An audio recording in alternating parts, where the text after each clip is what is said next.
What's up guys, my name is Storm, welcome back to another video, and today we're finally back to the last 2 question mark challenge on the F1 2020 game using the F1 2021 mod. And today it's time to head into the Spanish Grand Prix. In the last 2 races there was no last 2 question mark challenge because we don't have in the game, so it's been quite a while. Maybe it was like a month and a half ago since we did the last challenge. So if you're new to the channel, make sure to smash like and subscribe. Weekly F1 content in this channel, and today we're going to drive as Carlos Sainz in his home race in the Ferrari. If you don't know what is this challenge about, we're going to start in last place and we'll see how many places we can gain over the course of a short and sweet 25% race. Strategy wise, we're going to start at the softs. I'm not going to try to go with the alternate strategy because there's no point, because the Ferrari lacks a little bit of pace, let's be honest. But hopefully we can get maybe a top 10, and who knows, maybe with a miraculous safety car we can get P5. It's what we're going to find out in these next few laps, as we have the 5 red lights for the last question mark challenge. Back, baby, and it's lights out and away we go. We can get a good start already alongside the Alfa Romeo of Antonio Giovinazzi, and the good start as well from Nicholas Latifi that started in P19. We're going to try to pull a run outside, go run outside as well of Mick Schumacher, and maybe as well of Kimi Räikkönen, which converts his defense to an overtaking attempt on George Russell's. Now we're going through the long turn 3, and look how slow these guys are going. Dirty air plus the slower cars, and now we are alongside the Alfa Romeo. Down inside we go. It's a free wide moment into turn 4. At the end of the day we made a nice double overtake, and that's us into P15. I won't say yes, there is confirmation P15, and side by side between Yuki Tsunoda and Nikita Mazepin, looking way up to Xurda at the moment. I don't know why, but the game really likes to be friendly with Mazepin, because at the moment finds himself in P13 as we're going right outside through Kamsa with Yuki Tsunoda. A little bit of track extending, but needs must. We need to make these moves ASAP because it is a short race, so we gotta send those moves as we're doing that on Nikita Mazepin, and that's us into P15. So it's been a great start considering that we are on a Ferrari. It seems that we are on a Mercedes or something like that, and we're making good inroads in this Spanish Grand Prix as we are finishing our first lap now, chasing down the other AlphaTauri of Pierre Gasly. The car getting a little bit unsettled through the chicane. I always tend to mount those sausage cup which unsettle pretty badly the rear of the cars. We're getting a nice slipstream on the AlphaTauri. You could see the red light flashing. It means that Gasly was harvesting some energy. Not anymore, so we're going to try to force our way around outside through the first corner, switching to the second corner as we're still at it. So we're still going at it. Now we're going through the long turn 3 once again, side by side. This is brilliant stuff with Pierre Gasly, but he gets a good straight line speed thanks to that on the power unit. So let's see if it now, once for all, we can get this move run outside. He's still there, so we're losing a lot of time to Esteban Ocon, but finally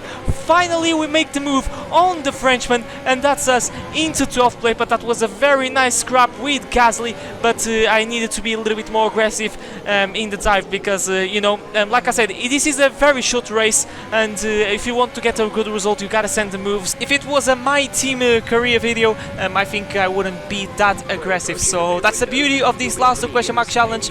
We can be aggressive, and that generally makes a great video as we're chasing down now the Alpine of Esteban Ocon. Fernando Alonso at the moment is looking pretty pacey up onto the top 10, and the Alpines have been looking pretty good on the Friday practice, especially in the last practice session of Friday. So we'll see if Alonso can get a good result in his own race as well. For Carlos Sainz, the Ferraris are looking pretty pacey as well, so I'm seeing maybe a battle between Sainz and Alonso. Are we going to get that, a battle between the 2 Spaniards on Sunday? That would be lovely to see, but as you can see we are already pulling into the pits, pitting 2 laps earlier because these softs are starting to wear out a lot. This is a high tire wear circuit, and we're going to dress a burn set of medium tires. So I was trying to catch Ocon, but you can see that I was losing too much time thanks to the dirty air. You suffer a lot, especially on the front tires because of the dirty air. So I decided, okay, I'm going to try to do the undercut, and we'll see what we can do. So now it's time to put a very good outlap and see if you can jump not just Ocon, but maybe the guys that are ahead of him, the likes of the McLarens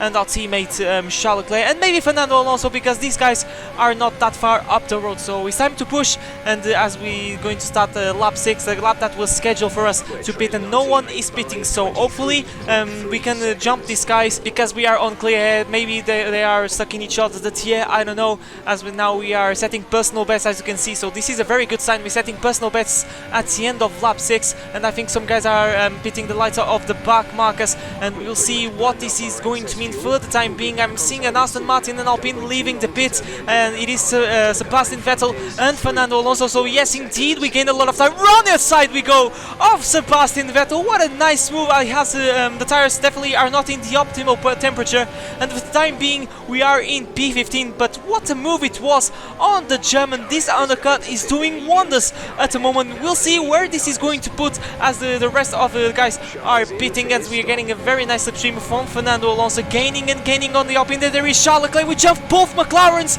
We might jump our teammate as we're going to turn one almost 3 abreast, as I was trying to thread the needle to be in the middle of those two in order to try to make a move on Alonso, but it was too risky, so I decided to leave the fight for another day. But that was amazing to see myself as Sainz, Alonso and Leclerc. You love to see it. Oh, that was really close to end up it is. Anyway, we're going to press on only on lap 8, literally pushing Alonso through the chicane. Let's check if we have front wing damage. No, we do not have front wing damage, thankfully, as now he doesn't have DRS. Norris is getting away with this one, so I was saying that we jump both McLarens. It was just Daniel Ricciardo. Apologies that, but gaining and gaining on Fernando Alonso, the battle of the two Spaniards. So it seems that we're going to do that in the game. Hopefully we're going to have on Sunday, and that's us up into 6th place. So we're doing a banger of a last question mark challenge in this Ferrari SF21. I'm not gonna lie, in this Grand Prix I'm struggling a little bit with the straight line speed and with ERS management, because I'm used to, you know, my season 3, my team car.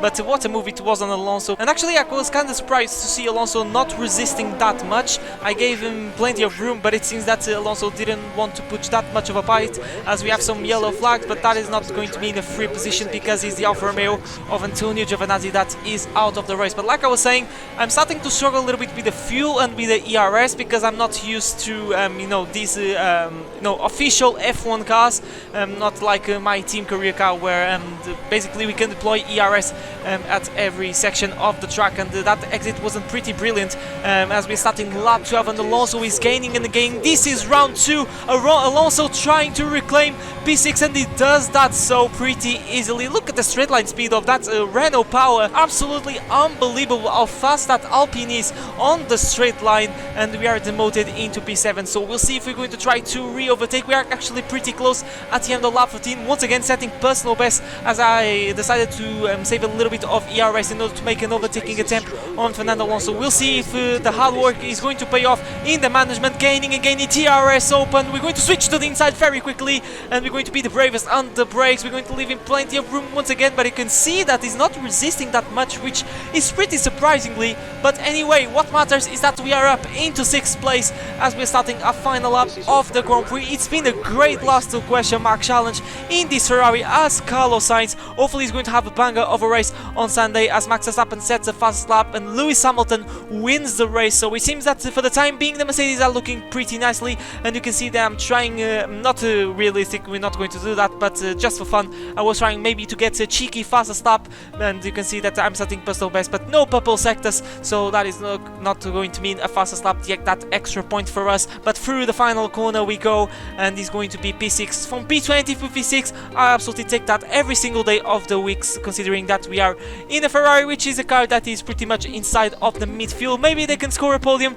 on Sunday's race. It will depend on what the Red Bulls can do. I think the Mercedes are on the pace, but at the moment the Red Bull's pace is a huge question mark. They were looking pretty nicely in the first practice session, but then in the last one they were quite struggling a little bit. But hopefully it's going to be a banger of a race. Hopefully we're going to have another Hamilton v Verstappen, or to make things even more dramatic, we can have an Hamilton v Bottas, and maybe, who knows, we can have a 2016 Spanish Grand Prix, if you know what I mean. But there is Hamilton followed by Verstappen and Valtteri Bottas, like it was in the Portuguese Grand Prix. If the Mercedes win on Sunday's race, please, at least we have a banger of a battle between the Silver Arrows and the Red Bulls. But anyway guys, that has been the last question mark challenge on F1 2020 using the 2021 mod by Lucas Design and Xurda. The links are going to be in the description, as well the name change. All the links of the mods that I'm using this video are going to be in the description as always. But there you have it, confirmation results: Hamilton, Verstappen, Bottas, Perez, Norris, and then myself at Carlos Sainz, Alonso, and then Leclerc, Vettel and Ricciardo closing the top